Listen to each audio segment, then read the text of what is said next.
Hey guys, so welcome to Comfy Cozy Up. So today's video is going to be basically my rundown of how I feel about the 6 finalists in the Booker Prize. Now I read all 6. The last book I read was The New Wilderness, and it's the only one I haven't reviewed. I reviewed all of them, but I haven't reviewed that one, but I will talk about it in this video. Overall, my first time actually finishing a shortlist ever.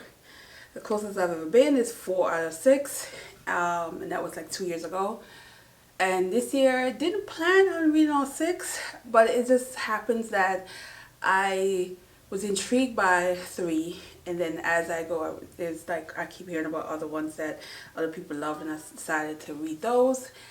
And then when I got to the 5th book, I said, you know what, might as well jump all in and read the last book. And I'm glad I did, because overall I wasn't I would say disappointed. There are some that I loved more than others, but there's certain lessons and things that I got from it, and different experience I got from each of these books that would stick with me for a while. So I appreciate that. Also, one of the things that I liked this year, it introduced me to different writing style. It introduced me to different authors that I've never heard of. Some are new, and it introduced me to how you can take a similar take on this, like a experience between different characters that I will talk about more in detail as I go on with these books, and how they're similar but different in that case. So we have a lot of quite a few of the books having to do with parenting and relationship between a parent and a child, and then we have those of survival and the lens that people take to survive. There's also this mental health case that goes in some of these books, but it's done in a different way, where it's more not so much of the extreme as some other books, but then also can be annoying at times that I was struggling with.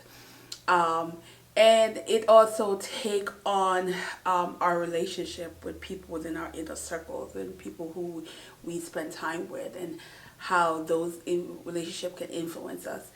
I really was impressed by some of these. I had 2 5-stars out of all the 6 that I love, and it's hard. It would be hard for me to pick between those 2 books, but the 2 books touch me in different ways. So let me just give a rundown. So in terms of similarity, we have 2 books that I think like completely were different, but of course had a lot to do with mother and daughter relationship. And you have that in The New Wilderness, and we have that with, okay, let me put some of this book down.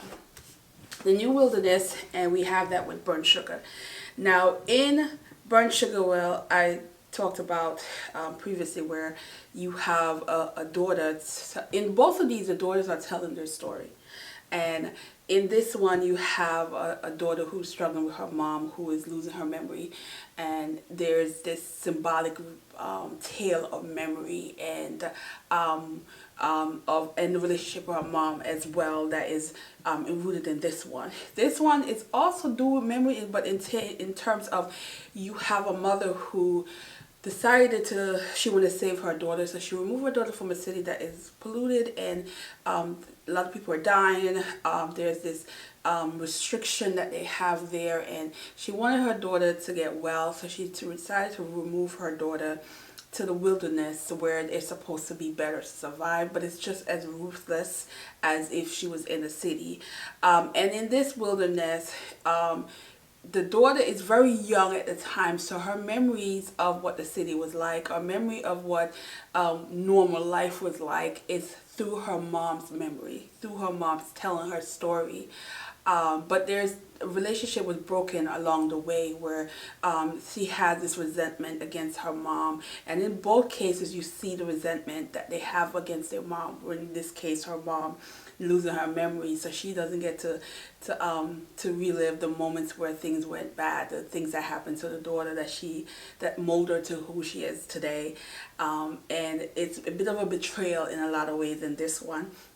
And with this one, the daughter do sense a betrayal as well at one point when the mom decided to leave her for a short period of time, and she struggled with that abandonment feeling towards her mom, and it persisted all the way towards the end.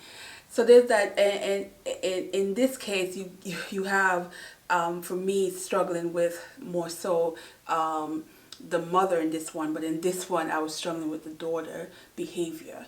And it's just so different, but then you have that same common ground of the mother-daughter relationship. So these were interesting reads. Now let me see what the other ones I want to talk about. Then if we still go back on parenting, we can dig into this one, and we have Shuggie Bain and this is one of those books that is very sad, but very much written in a way where it felt very realistic, very true event when you think about it.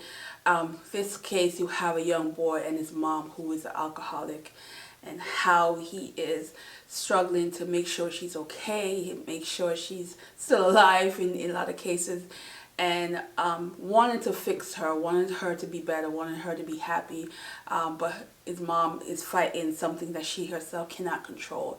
So in this case, the parent and the son situation is a much more difficult, complicated, but also you feel the love there in different cases. I did a full review on this. I'll definitely link it. But it's done in a different way where compared to the other books where it's parent and child, where there wasn't really resentment here in this. It's more of a compassion that you feel when you're reading this from the son, who is watching his mom, deteriorate, and not being able to do much. But then you do see other siblings in this that he has who struggle with it and doesn't cope as much as he does. But you see the impact as well as of the mom's relationship and with our son. But you see the impact, of the alcohol and what the alcohol does, and how it can really destroy some people, and also still have some people, in this case the son, have a heart towards the end where he's at moments where he's still trying to save someone else. So this one was really good. Then we have this one where you still think of a parenting situation, but in a different way. In this one, the main character is grieving for his father, who he did not have a relationship with, and that abandonment, that not ownership that he didn't experience from his father, and things that he suppressed as a young child. And within this grief, those things are coming back to life. Those things that you think you suppress and forget about is showing his face again, and he's having to deal with that in a way that is not very much healthy, because he's amongst people who don't understand what he's going through, and he doesn't know how to even express himself among these people. He is a black man. There are these white people who are in their own world and not necessarily feel like a connection that he has with them in a certain way. But he's also wanting the love and wanting to be wanted, and but also don't know how to express himself within that area as well, because there is a love interest in this where at times he doesn't understand the man in this. He doesn't understand, but he's there, and you see how he's struggling with even allowing that to happen. So there's this internal struggle that this main character has, but it stirs up because the father. So it's in here, and there's two of the ones that touch me, but I don't think they heavily have influence on parenting in this. Now, the one book that I would say out of the 5 books that I did not connect well with, and that is This Morning About It, and that's because this is a trilogy, and I didn't know. So when I read this, I was just so disconnected from the main character that I didn't really understand some of the things that she was doing, and it didn't hit me until towards the end when I was literally done, and I looked up the author, then I realized this was a trilogy. So maybe in the future I might go back and read the first 2 books, and then maybe reread this to get a better understanding. But to be honest, based on what I read as far as the storyline, I don't know how much it would have really grabbed me. But again, you never know until I read the other 2. So this one was no. Then we have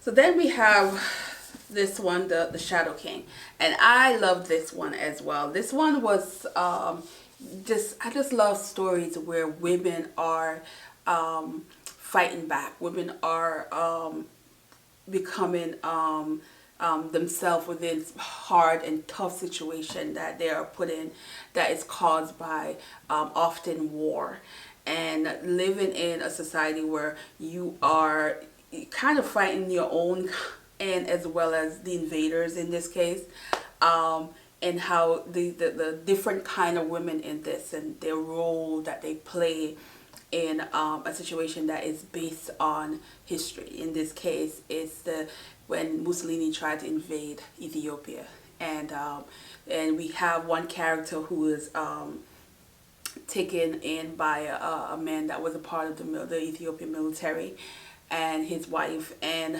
we have a cook who is much older and experienced quite a lot of things that women in that time and area have experienced.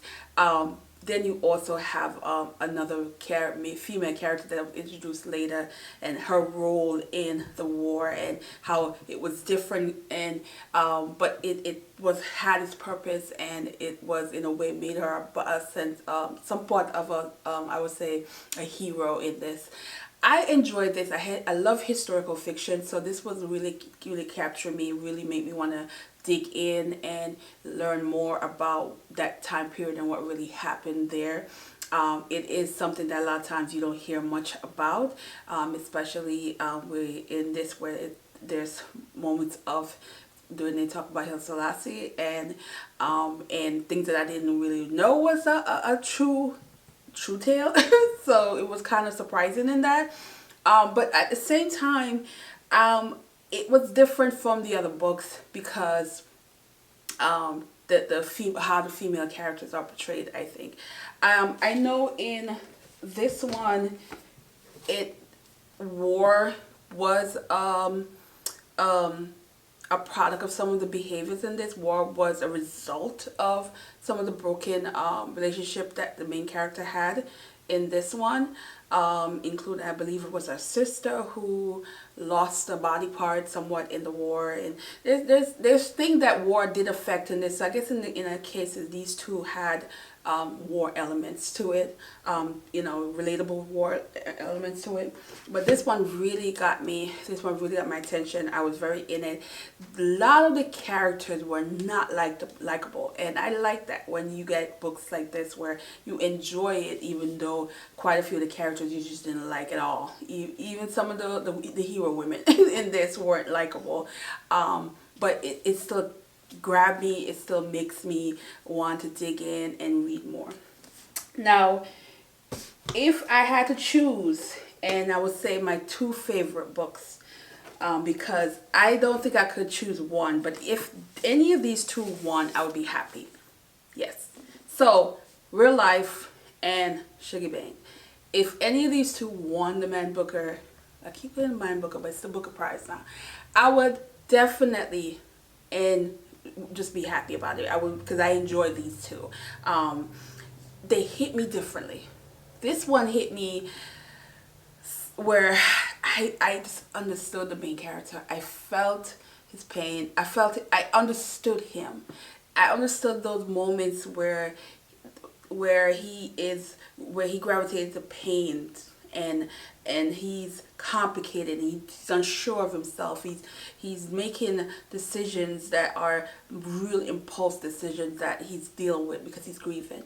I get the whole idea of the generational trauma, and I thought that was so important when I was reading this, of that the author put this in the book, because it's not something that is really talked about, especially in the Black community, of generation trauma, and how things keep happening over and over, and there's no discussion, there's no talk, there's nothing that is expressed where it can be stopped, and not, the next generation doesn't have to experience the same thing. Or if something does happen, it can be talked about in a way that is healing, and you don't hold on to that scar and release it onto the next generation. So I really love this. It really gripped me. It really got me from the get-go, and I read this feeling, wow, this is it.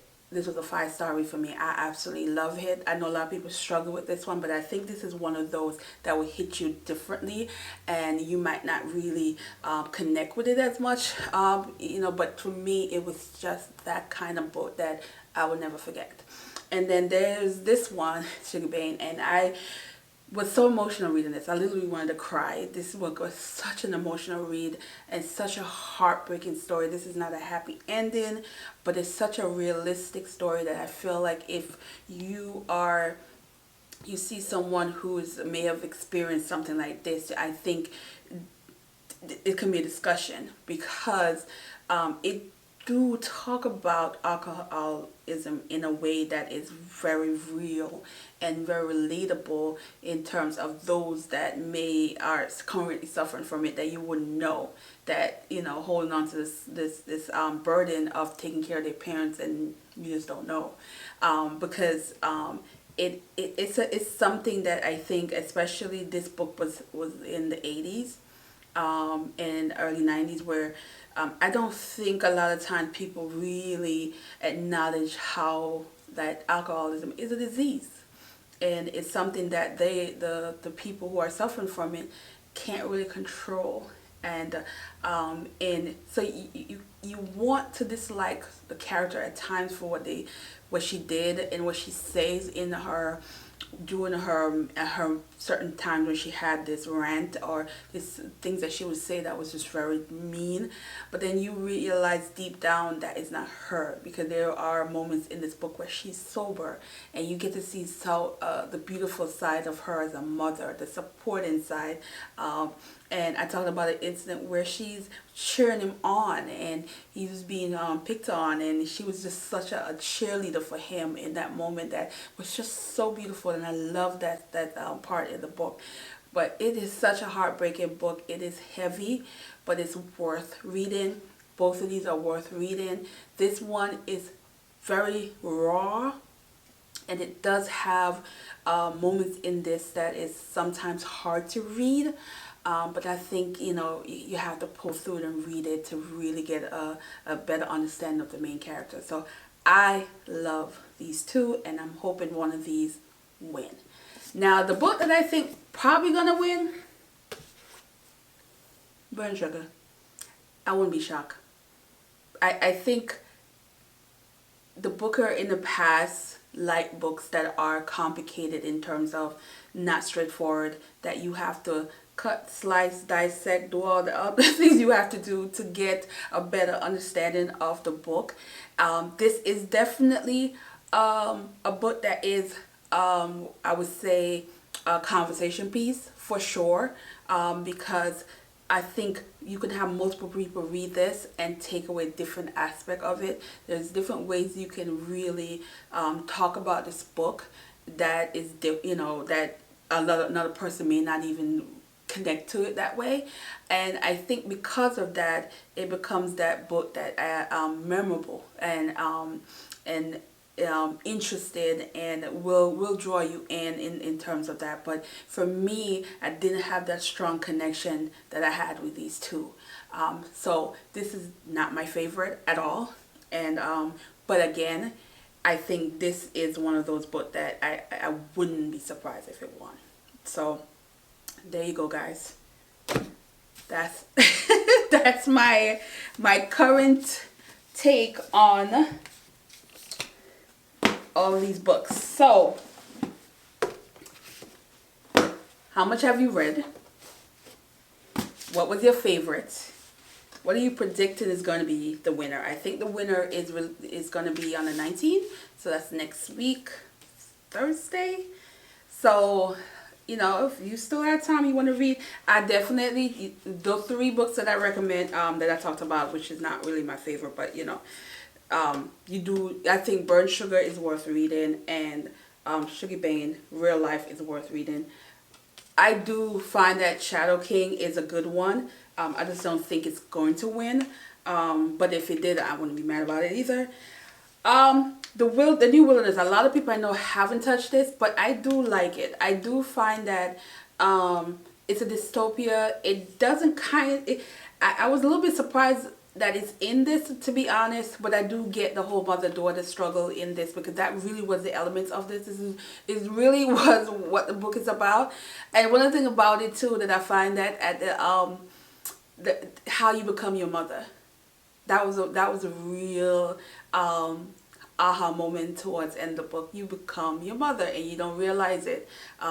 You are struggling with how you feel about your mother and things that happen, and you ultimately become your mother, and then at that moment is when you actually understand your mother. I was like, oh, yeah, how many of us mother-daughter relationship do we have like that? So yeah, so this one was it for me as well. I enjoyed it, just I don't think it's gonna win at all, but it was a good stack this year, guys. I would have to say I'm proud of them this year, because in the past I've read several books, and I remember there was a clear winner. I remember the one time I did read 4 the 6th book, I knew immediately what book was gonna win, and I was right. But you know, this one, not so much. I think it's just it's a couple of toss up here. So yeah. Anyway, I'm gonna end this video here, guys, and thanks for watching, and have a good day. Bye.